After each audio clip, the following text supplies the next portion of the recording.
It took me a very long time to come up with a topic for this presentation and project because I wanted to touch on a side of research that probably hasn't been looked into that often. I'm very passionate about art history, so I started with the idea of comparing upper and lower class art in the Victorian era. While looking through ILN, though, I realized that I wanted to perform my research on the evolution of Victorian paintings and art throughout the era, because many people talk about who could afford the art, but I've never heard anything about the different kinds of paintings and what they meant during the time period. My claim that I would like to state is that there is also a misconception that all Victorian paintings were heavily realist and therefore kind of bland and boring, where they actually displayed many variations of technique and style across the board throughout the whole era. In fact, the Victorian era was the start of the appearance of abstract art. I chose to look at an article called Painters of Victorian Life on the ILN base. This article was very interesting because it talked about how the Victorian paintings are often described as heavily realist because of the influence of watercolor and heavy tones in the early parts of the era. But in reality, many paintings were also sketchy and fluid, which had not really been seen before. I think it's easy to look back at the Victorian era and only see the images of large, majestic paintings dedicated to upper class and royal families, since they were so grand. But that's just one piece of the evolution of the art in the Victorian era. The article of my the first article I looked at also talks about how many middle-class families in the Victorian era had paintings in their house that were done in many different styles that would have been considered more modern and new at the time. These paintings were more rough and abstract and showed the everyday lives of the people in them.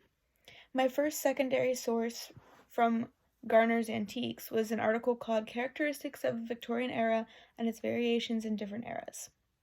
This article really highlighted the difference in art between the early and late Victorian era. It said, the early Victorian era was where the art was intemperately influenced by the realism and fidelity to the true aspects of nature. Almost every artist tried to incorporate a moral or spiritual undertone wherever they painted lifelike sceneries. In contrast, it also said, late Victorian was a time when the realistic aspects of the early works were started to be made obscure. Now the art was turned into mythological and fantasy-based work from realities of nature and human life.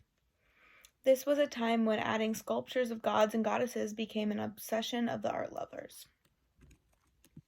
This relates to my claim because it shows that the image that many people see of realistic plain art is unfair because there's no way to put all of the art in the Victorian era under one blanket term because there's so much variation.